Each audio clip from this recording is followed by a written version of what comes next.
Has anybody made a clam chowder before?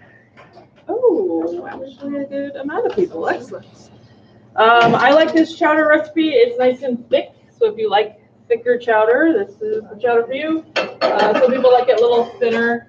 I personally don't like it thinner, but you can totally change that by reducing the amount of flour you add to make your roux, or by adding more milk. Different ways to change that up. With your recipe, it says in a large pot over medium heat, we're going to melt the butter. So the pan I use, I prefer to use the bigger pots, but all the pots, like until like the end of this class, we're going to have stock in them. So all my pots have been used. I've been using this one, which is fine. I get about halfway full. So this pot works. This large sauce pot that you would find in your kitchen works. I prefer using the bigger ones just because they have a larger surface area, and that bigger surface area just gives you more room at the bottom to be caramelizing or not really caramelizing, we're more like sweating our onions and our celery, things like that. So this works. Bigger one works just as well. I prefer the bigger one because, like I said, it has bigger surface area on it. So just like the other soup, I'm going to make sure that I get all of my knife work done before I ever even turn on the heat.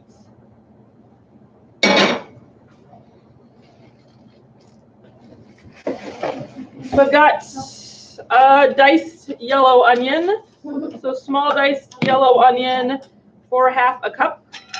And then I will show you that way I get a dice one more time.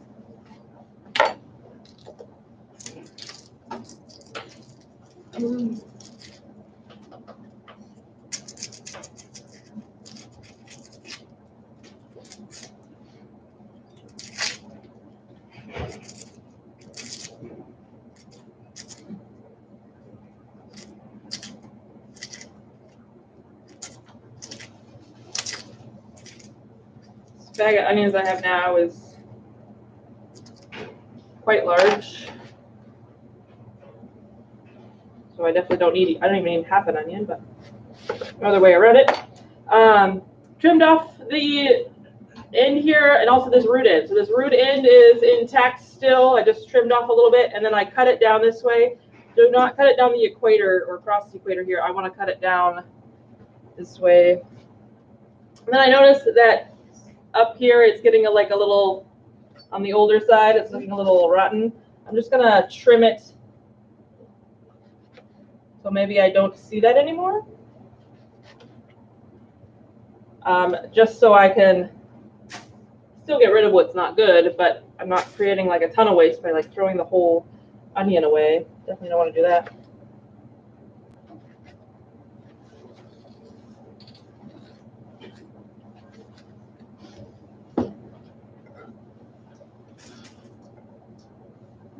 So my onion half, I still have that root end intact, but now I'm ready to make those cuts, those kind of rainbow cuts that mimics the shape of the onion. I want to be concerned about what size my onions are. They're going to be cooked into chowder, so they're going to get soft. But I just want to make sure that they're of even size and we're not chomping into like a big giant piece of onion. They're somewhat small.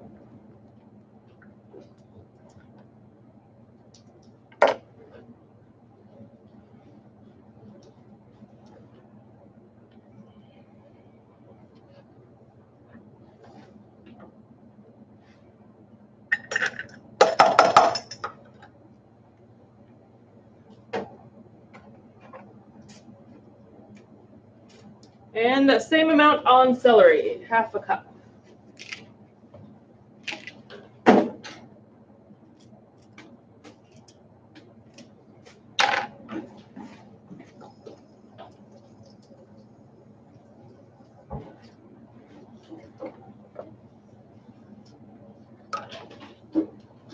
Again, making sure that the size mimics the size of the onion.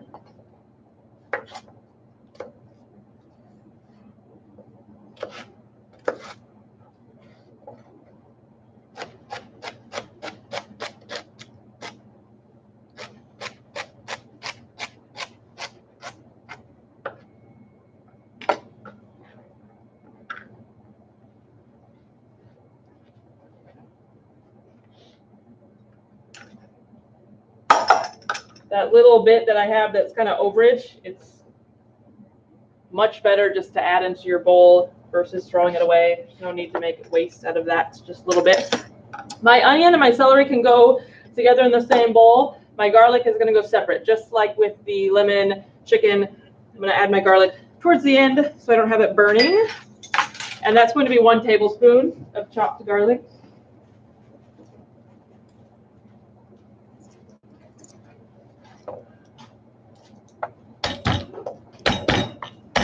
So give it that initial kind of smash to get rid of the skin, paper, whatever you would like to call it.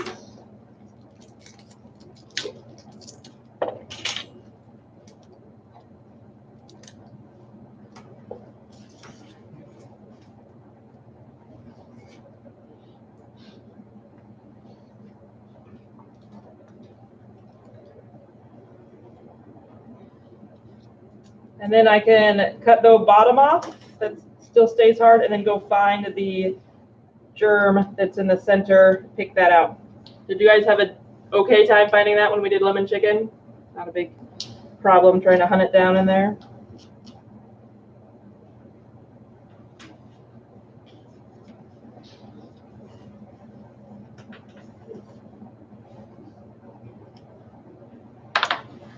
Keeping in mind that my board, trying to keep it clean. There's no trash, there's no waste on here. What I'm working on is what I'm working on. I don't want to clutter it with my dice stuff that's good that I want to keep, or trash that just should go away.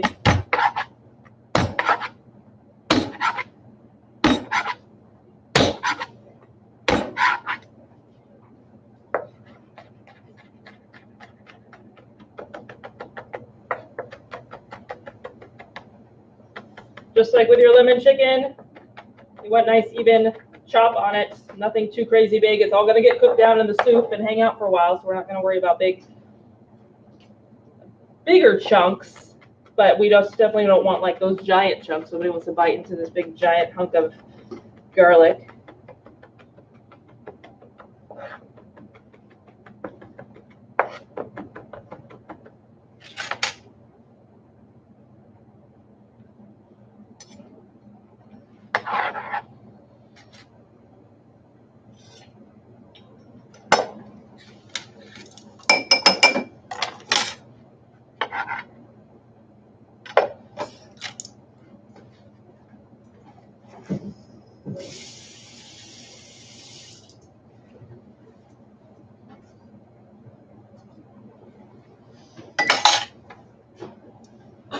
I've got fresh herbs in this as well. Those are going to get added at the end.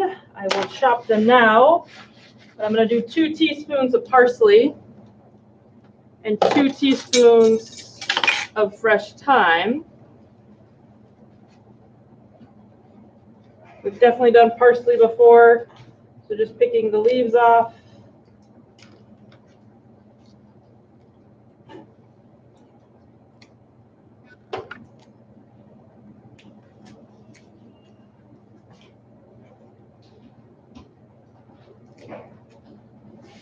And this one we kind of ball up the best we can.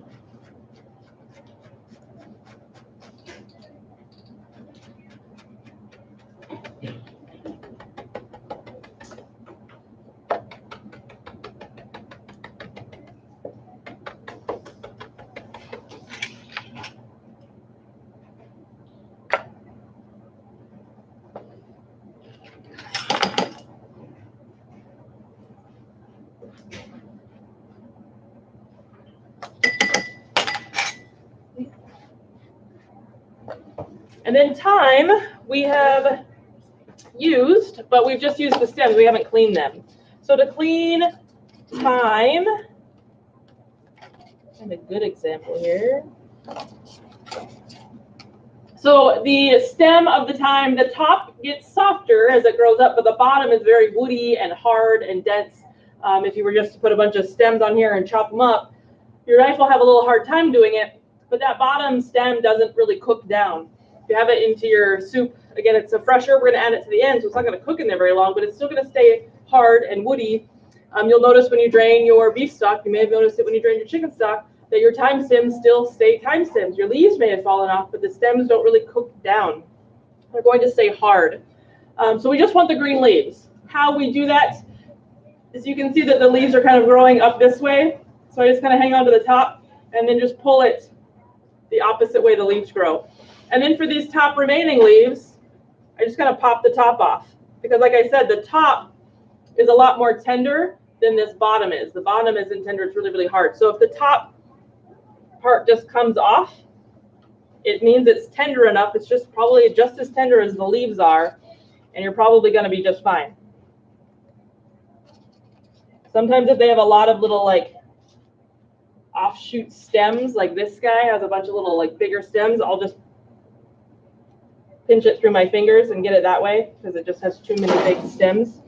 Either way works, but it's the green leaves that you're looking for, trying to get rid of any of the woody bits that are in there. Like I said, they don't do anything, they don't go anywhere, they don't cook down.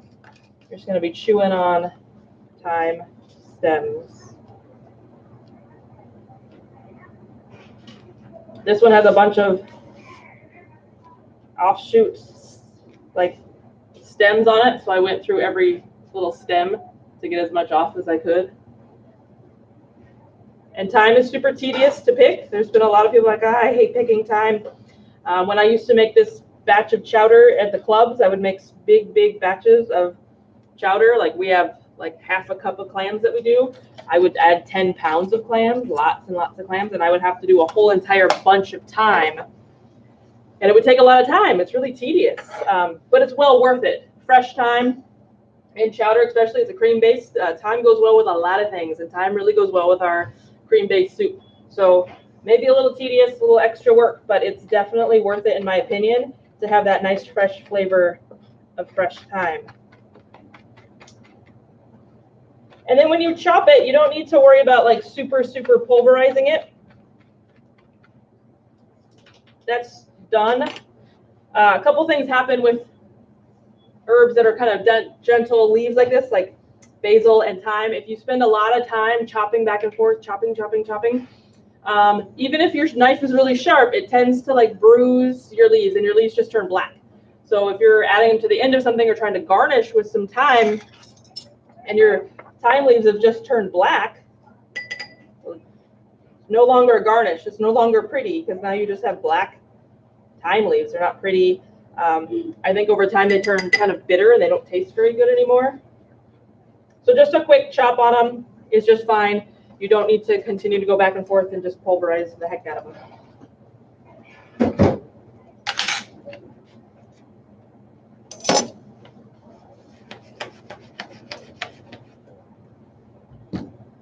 Okie doke, what's next for knife work? My potatoes. I'm going to do 1 cup of small diced yellow potato, peeled. So you want to peel them.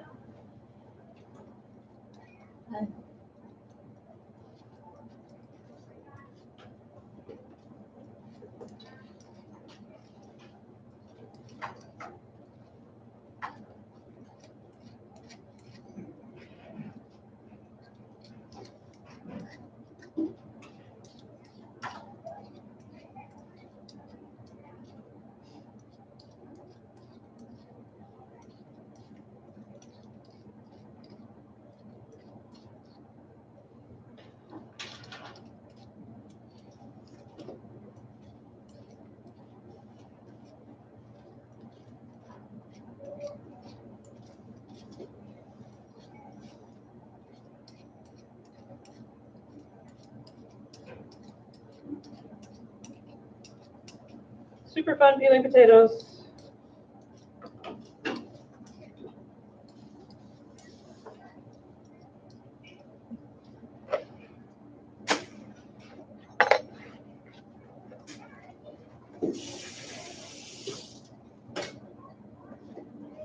So I need to get a nice dice out of this, yet again, roly-poly vegetable. So same thought with my carrots. I'm going to do with the potato. It needs a flat side, something for it to rest on safely. So I'm just going to cut a side off. I can dice that, but then now I can focus on cutting this without it slipping around everywhere and worrying about my fingertips too much. So again, same thing with the carrot. I'm going to cut these into what I call pages or sheets or however you want to see that. And then these get into sticks. And then the sticks get diced.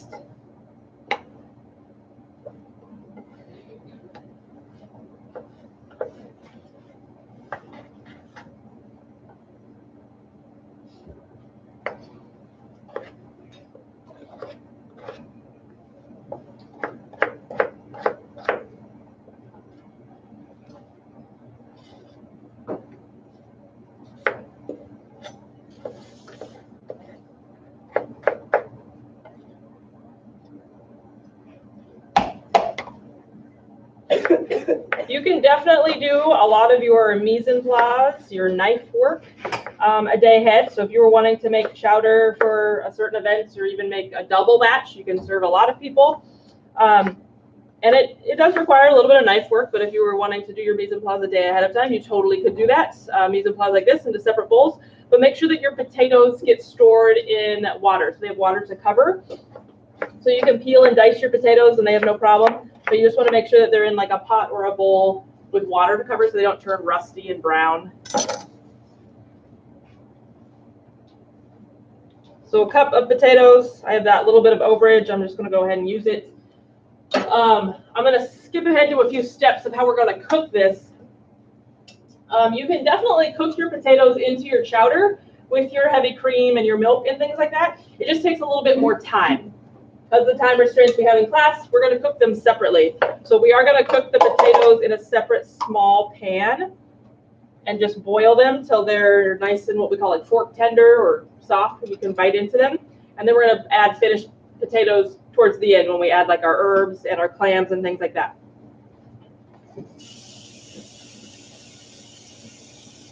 So just enough water to cover. I don't need a huge excess of water. It's going to take forever to boil. Once they do boil, it takes them about 5 minutes or so. It doesn't take very long because I have even cuts and they're nice and small. Making sure, again, that your cuts are even so you don't have a bunch of big giant pieces you're waiting to get cooked while everything else is overcooking and it becomes mush, because when your potatoes overcook, they just kind of disintegrate into starchy water. Nothing, they just disappeared. But I'm not going to turn that on until I turn on my soup. Hopefully I'll remember. Last month I forgot. Because I don't want, it's okay if they're done a little bit ahead of time, but there's no need to do that. Plus I also have a little bit more knife work. I want to focus on my cutting board before I turn that on and forget that it's on. So bacon. We're going to do 2 ounces of diced bacon. You're going to use the scales. So you go ahead and just turn them on. If you're turning them on, like for the first time, kind of waking them up, all of the numbers and everything light up, so you need to wait just maybe 2 seconds for it to zero out. You can set it for grams, you can set it for pounds and ounces. Obviously, we want to do pounds and ounces, but it has a pound read and then goes into ounces, so we're just going to focus on the ounces here and get 2.0 ounces. And I just like to put the bacon directly on the scale because I got a saline rag, I can wipe it down. You can definitely use a bowl or a cup to get that. You just have to make sure that you tare it. You zero it out before, so you put your cup or bowl on there, that's fine. But you want to zero it out so that you only get the weight of your bacon and not the weight of the bowl and the bacon. Unless it's a nice even number, and then you can just add it to the amount that you need. So the bacon that I get, so you just need 2 ounces. It's not too much, but the bacon that I buy is just like scraps and ends, so you end up with these scraps and end pieces. So it just makes dicing it, I want to say a little bit more difficult, but it's really not that bad because you only have so much bacon to dice. So I do like to go through it and kind of see what pieces I have. What am I working with here? And you generally just want to cut them in half lengthwise. Once, you could do twice if you wanted to. And if you can, stack them. But you just want to be careful when cutting bacon because obviously it's fatty, it's slippery. You want to make sure that you're cutting all the way through, and notice how I'm pushing this to the side. I'm kind of lifting my knife up and pushing it. You're not hearing that scraping noise from my blade. but make sure that you go all the way through. Bacon's really an easy one where you can just go cut it fast, but you're not actually cutting through all the bacon. So now you've cut it, but you still have this big, what I call a caterpillar piece, where they're not all separate pieces of bacon. So if you put that in your chowder, someone's going to get a spoonful of just this long caterpillar piece of bacon.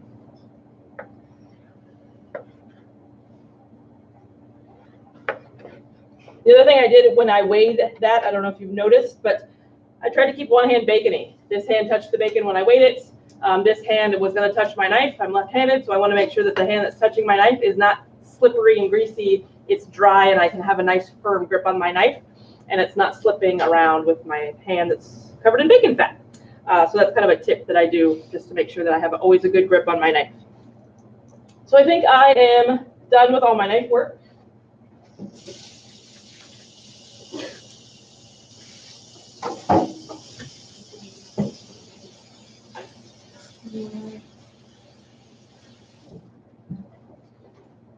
So I can turn my heat on, my pan.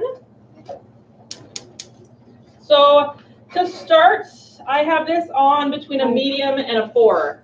By the time I'm done, I usually inch back down to a 4 so I can go a little bit lower. I don't want a lot of really hot, high intense heat here because I am going to start with butter.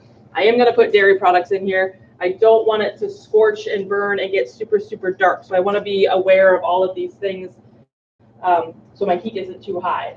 So like I said, I start between a medium and a 4, and then I kind of work my way down to a 4 once I'm done.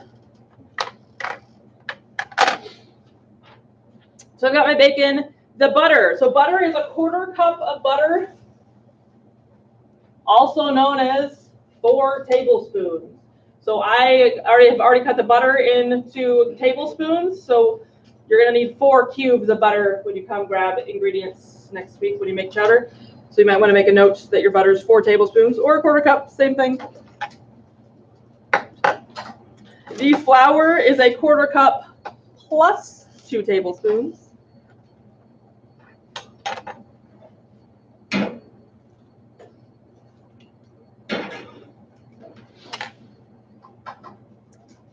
I've got the 1/2 cup of onion, 1/2 cup of celery, my tablespoon of garlic, my cup of diced yellow potatoes, 2 teaspoons of my fresh herbs. I can hear my butter sizzling, so I'm going to go ahead and add my bacon. I'll get back to those amounts here in a second because I want to go through the steps here. So with the steps here on your paragraph, so we have the large pot or your large saucepan over the medium-low heat. We're going to melt the butter. And then once melted, cook the bacon cook the bacon till fat has rendered out and bacon is golden brown. So to render out that fat means to just cook out the fat, because right when we cook bacon for breakfast, you start with a dry pan and then you're done and you have a bunch of fat left over that's rendering out all that fat. You can certainly save it for all kinds of things, but that fat that's coming out of this bacon that's joining the butter is going to help us when we add the flour. It's going to help make our roux, which we're going to talk a lot about with sauces, but we'll have our roux. In this process, I want to make sure that, again, I've got a moderate heat. It's not too high because I don't want to burn and get a bunch of burnt bacon or burnt butter and a bunch of super brown bits all over in this step because it's going to carry over to my final product. What color should my chowder be when I'm done? White.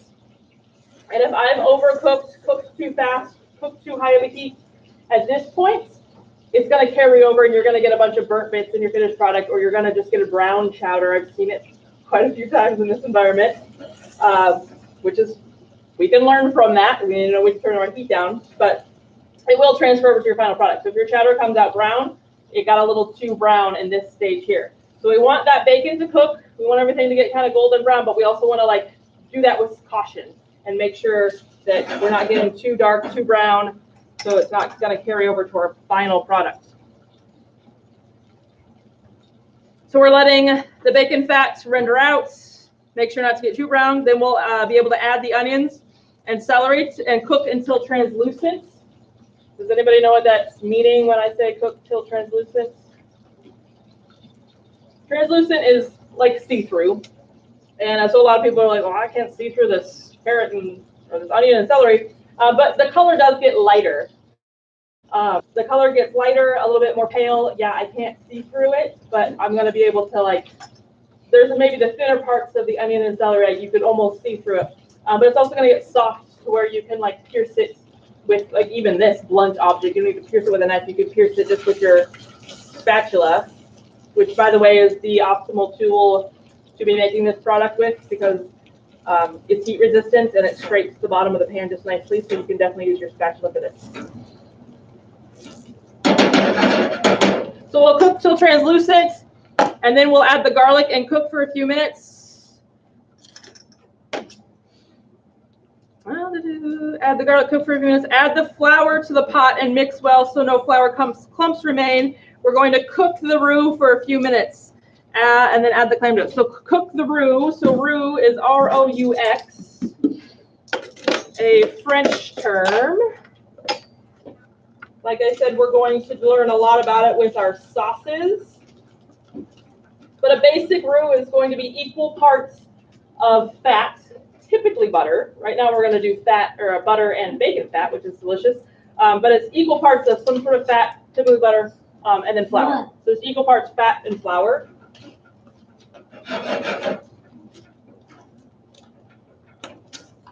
But I want to show you this now. My butter is getting very, very foamy. That's a good sign. As I pick up some of my bacon's getting brown. It's not 100% done, but that's okay. That foamy, almost brown bacon is a good indicator to let me know that I can add my celery and onions.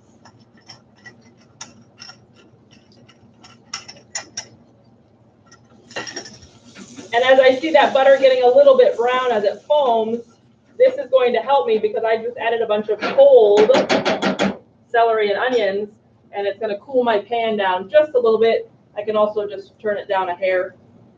But I just, again, making sure it's not too hot. So I'm going to let this get translucent, and then I can add my garlic, get my flour measured out. But our roux, it's adding that flour, is going to thicken our sauce, our soup. It thickens soup, it thickens sauces, it thickens all kinds of things. But it's used both for soups and sauces. But it's classic roux, equal parts butter and flour, used for many, many, many years. We're just going to get a light color on our roux. We just want to make sure that we're adding the flour just enough to get incorporated with our fat. A lot of different applications for roux, and you can make it darker by cooking it more, like toasting the flour. So when you're cooking it in here, the Southern cooking and Creole cooking uses a lot of dark roux. So they'll do that same process, but they'll cook this flour process or this flour mixture for a really long time till it gets a dark color. It helps build flavor, but their end product is probably going to have tomato product in it or something, so it's darker, and it doesn't matter if it's dark or light. That's ours. We care if it's dark or light. We want it to be on the lighter side.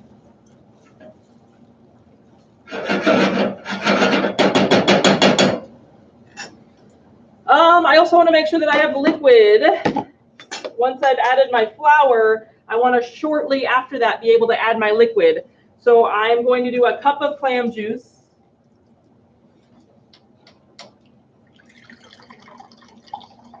Oh, thank you, yes. I can turn on my potatoes because I certainly did forget.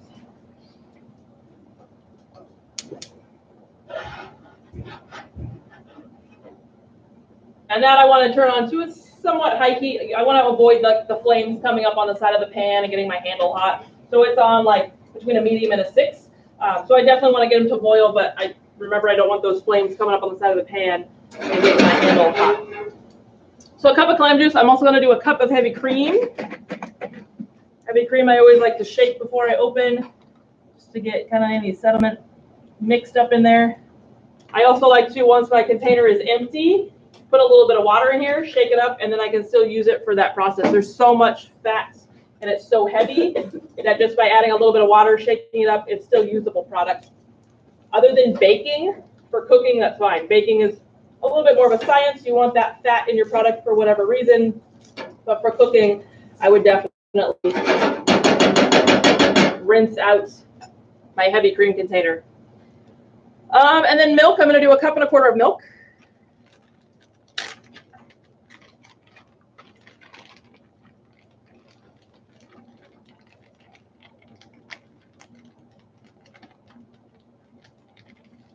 And I'll have 1/2 cup of clams. And these are just canned clams.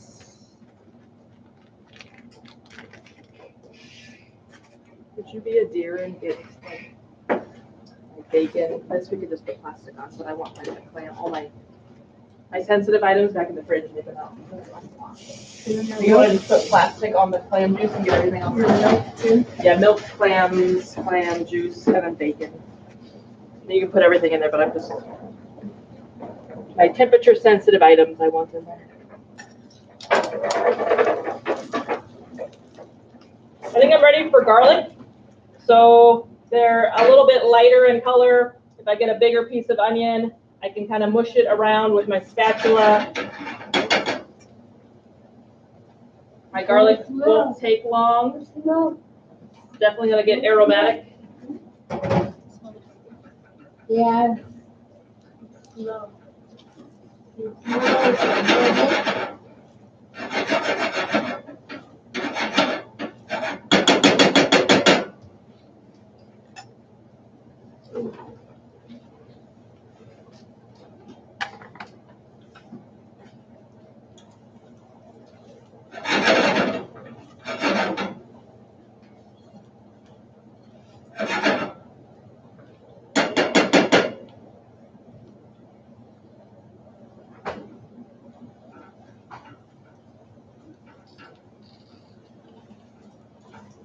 So we are ready for roux. Got nice smell on my garlic. My vegetables look good.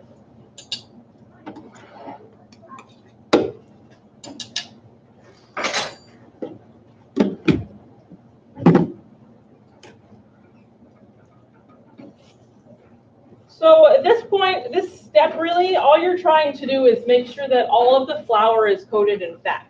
There's no pockets of flour. The sides of your pots don't have flour on them. If you get flour that splashes up on the side, make sure you're scraping that back down.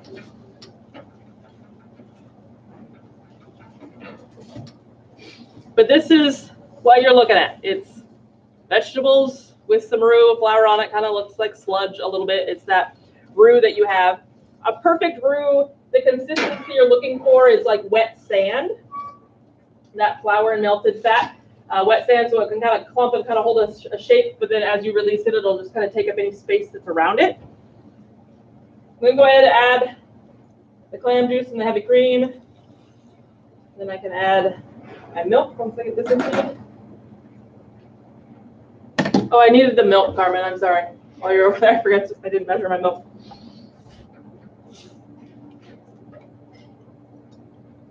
So for this entire process, I use the spatula. The only time I ever use my whisk is when I do introduce my liquid. It's because I have the roux. Thank you very much.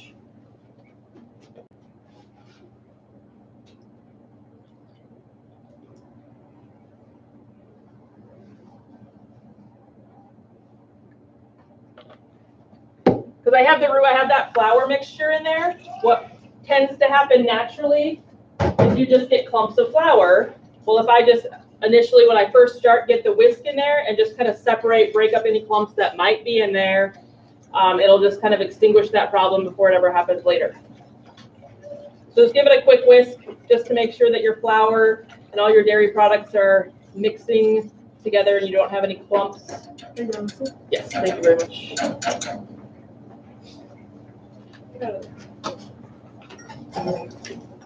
And then I will continue to use the spatula the rest of the time because I want to make sure that I'm scraping the bottom of the pan Like I said, that roux tends to kind of take up any space. So what happens is that once it settles to the bottom after you haven't stirred it for a little while, it'll take up the corners of the pan.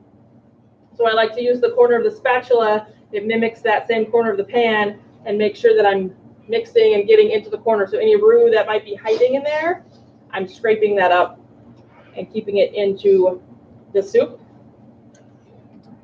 And this doesn't take too terribly long. You'll start to notice it thickening, sticking up to the sides of your pots, which is a good sign. Once you see it thicken, you could definitely taste it. One thing that we talk about with roux is that if it hasn't been cooked enough into your sauce or your soup that you're doing, it tends to have a floury taste to it. So we talk about how we need to cook the flour out, and it's that floury taste. So if I were to taste this now, I'm sure it would be probably slightly grainy and taste just like flour, maybe clams and flour. But as it cooks and as it thickens, that flour taste just kind of goes away. But I usually taste it before I add seasoning just to make sure like it doesn't taste like flour. I'm good to go. If you were doing raw potatoes, this would be the moment that you would add your raw potatoes. But like I said, it's going to take a lot longer because this, I'm just using water. I can let them simmer or boil. This never comes to a boil. You don't want your chowder to come to a boil. You don't want any cream soup or sauce to come to a boil. This is scorch really easily. How many people have had milk on the stove and it boiled over? Just kind of seems to keep boiling over, make a huge mess. But it also scorches and it just leaves a terrible taste and like a texture to your cream sauce or soup. So make sure you're not getting this to a simmer or a boil. So like I said, if you're going to do potatoes at home or some other thing, but not at school because we don't have the time, you would add your potatoes now. Like I said, it takes a long time because the soup never comes to a boil like this does. So it just kind of, they cook as the soup thickens, but it does take quite a long time to do it.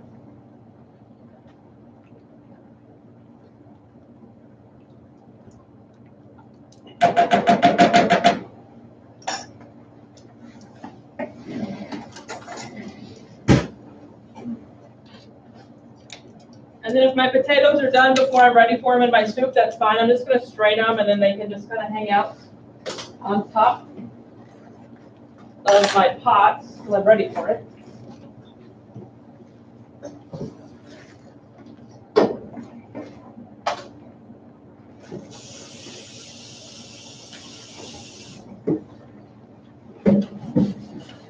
Sorry.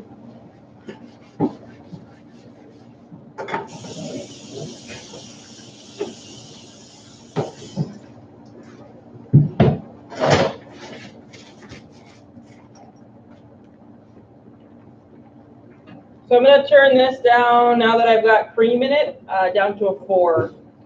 Like I said, you don't want it to simmer, you don't want it to boil. As it comes to temperature, you can start to see steam leave it, which is a good sign because it is getting hot, but you don't want the bubbles, you don't want to see it boil. I can already tell it's thickening, sticking to the side of the pot. And then if you can kind of see it sticking to the spatula, but it's getting there.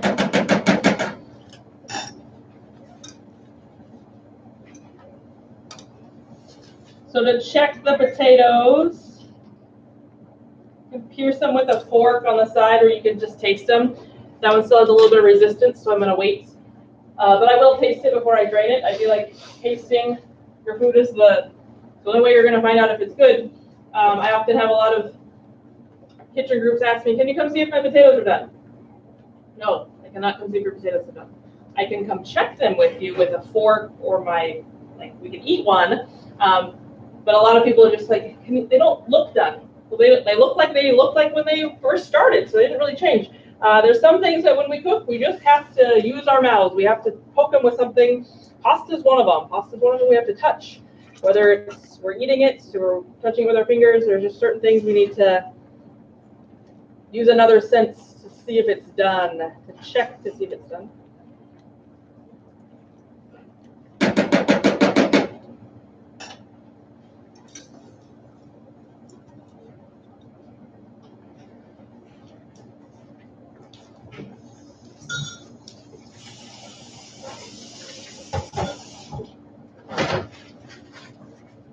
Those are done.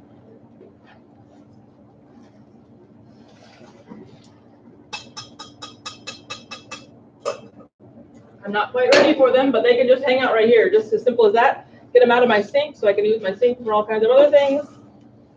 But they can just sit right there until I'm ready. And I'm almost there because this is looking really thick. And it's sticking to the, not sticking, but it's clinging to the side of the pan.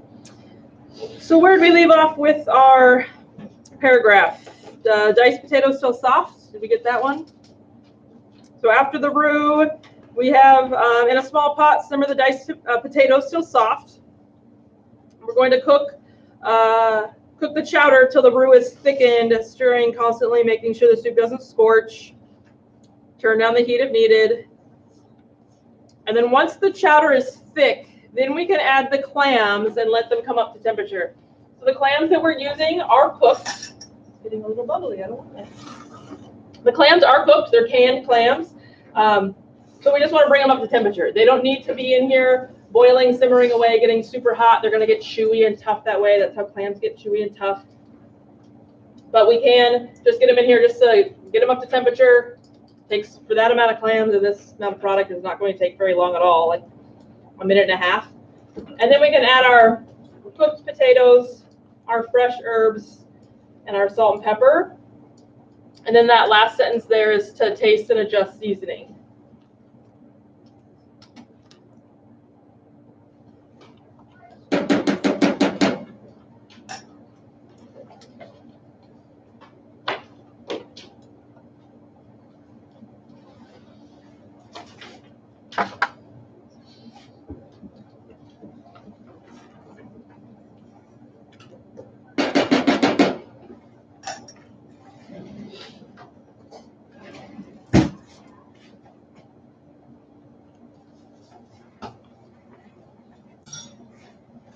So just tasting it to see if that flour kind of flavor is gone. It's not going to taste like a whole lot right now because it's just clams and dairy product, clam juice and dairy products. So it does taste like clam juice, but that flour flavor is gone. So it's safe to go ahead and add my clams. Let them come up to temperature.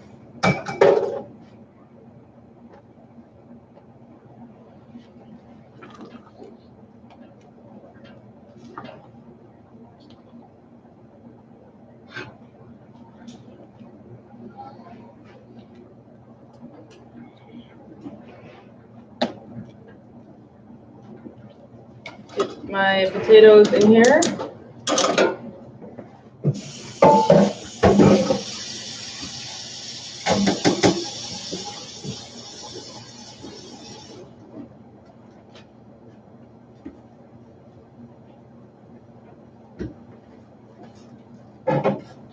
Fresh herbs, some salt and pepper. When working with dairy products, usually heavy cream, your seasoning may be off a little bit. All that fat that's in the heavy cream, it tends to like suck up all the salts that you put in there. So when you work with heavy cream, I tend to season just the way I normally would and taste it and then adjust seasoning. But there's oftentimes I realize like I'm adding way more salt, but it's all the heavy cream and it's the fat in the heavy cream. So if you feel like you're having to add a little bit more salt, it's normal because the fat in the heavy cream is in there.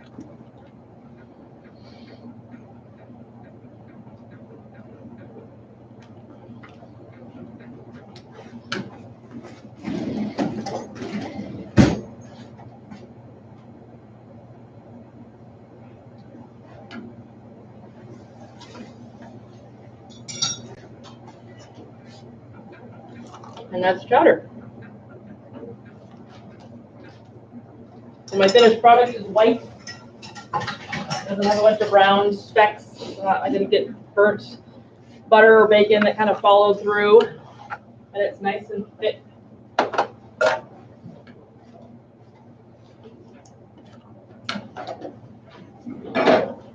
Any questions on the recipe? No.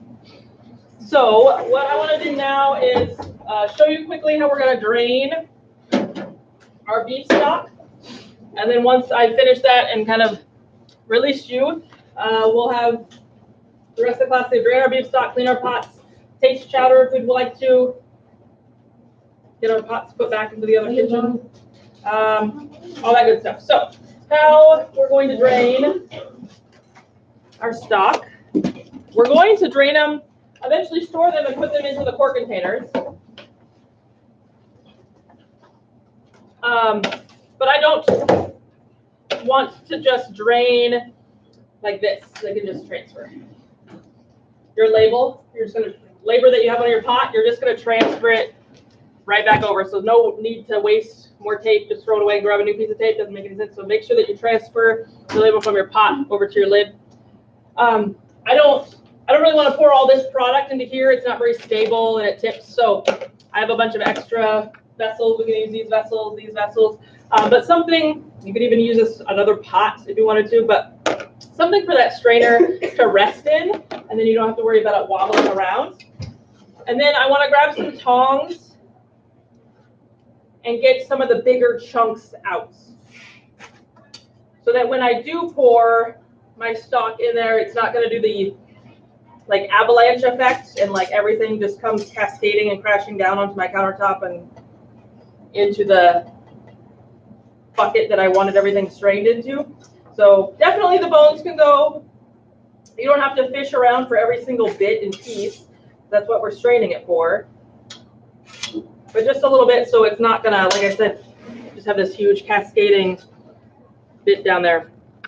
And then as I strain, if I have my tongs still, I can kind of help encourage some of these pieces down so I don't have that big mess and that splash.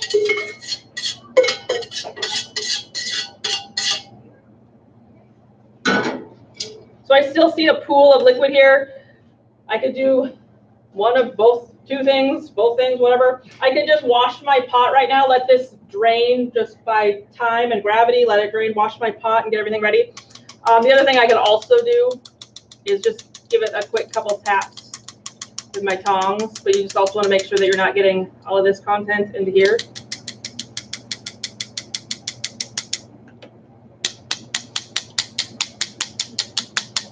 And I'll speed mine up a little bit because I want to show you the quart thing. But like I said, if you want to take a little bit more time and just kind of let it naturally drain to get all of this good stuff out of here, by all means do it, because I think we have plenty of time, like lots of time in class.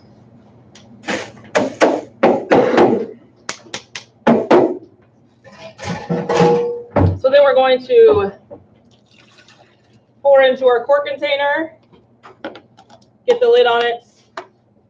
I have a cart here, so this carts can be for quarts of stock, and then also all those pots that we borrowed from the other classroom. Remember, this pot comes back to me in my demo station. Well, because I had a stash of pots in that center thing in there. So, okay, we'll talk about it, because maybe we'll store some up above this thing or something like that.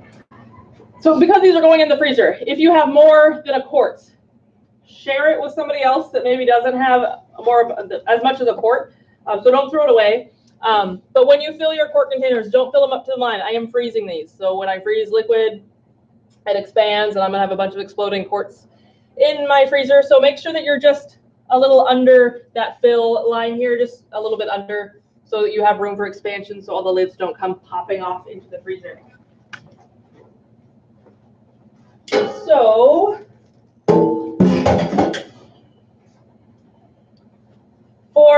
for draining, quart containers here, obviously, I've got tongs, vessels, all these, whatever, equipment. Feel free to use them as quickly as they come back so I can get them put away. Quarts and then pots, things like that on the cart so we can put them where they belong, so like the kitchens don't have copious amounts of large pots. And then if you want to come try chowder, how many people do want to try chowder? I want to make sure I have enough to like go around so I don't have a heavy scoop. Okay, just making sure. Sorry, there's weirdness in the hallway. All right, so lots of class time. Make sure you get it drained. Like I said, if you want chowder, come see me. Bring a bowl. We can get you hooked up with some chowder. And then towels. If you could throw towels directly into the washing machine and have a basket, but the washing machine is ready to take dirty towels. So you can take towels that you use for drying, put them right into the machine, please. I think that's it. We're good to go.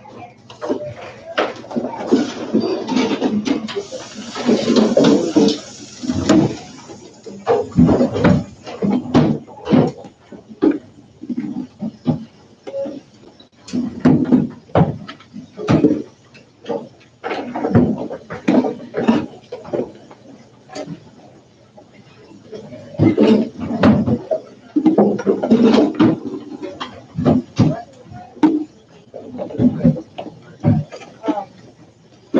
forgot I need water for next class. Like in the first 4 kitchens, like kitchen 1 and kitchen 2. Hi, Ellie. How are you? Good. Good. Water and Are you gonna try some cream chowder?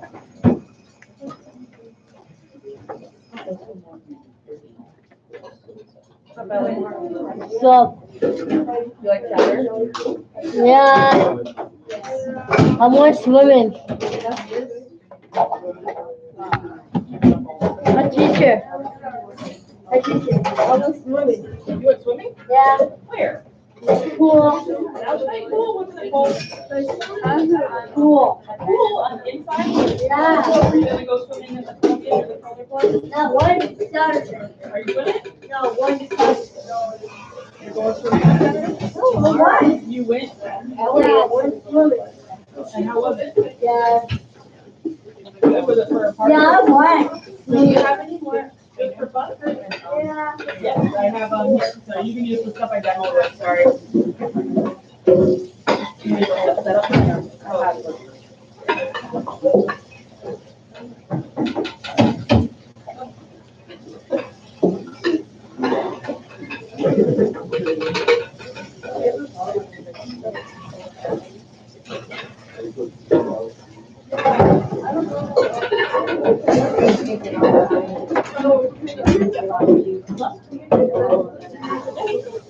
Oh, do you have a big one? A big strainer? Well, yeah, your strainer will fit there. Either way, it doesn't work. It's the way it works. Yeah, they both work, but whatever you want to do. Just put it right to the big one there. Then I have room for more piles and stuff. Sorry.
Oh, yes, I have it in my office.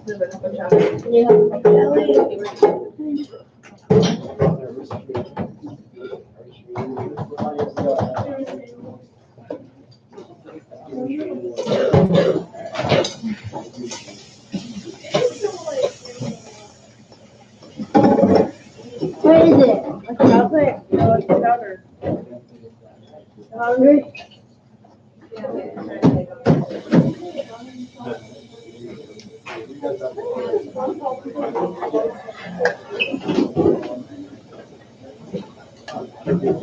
What are you doing?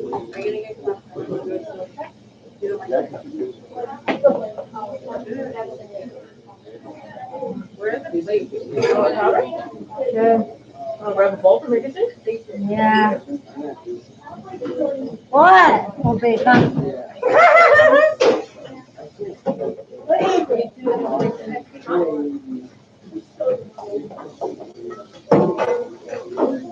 Make it too, man. Haley.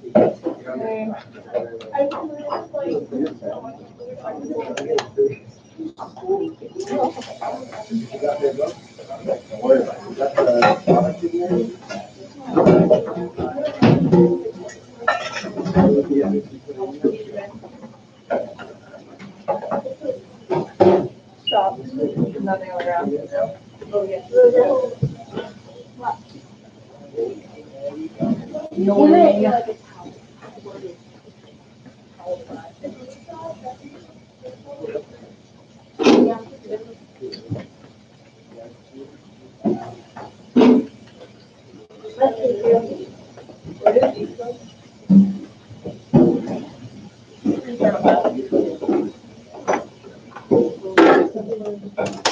Yeah, And you look so I'm afraid of that. What is it? Oh yeah, that one. This one's a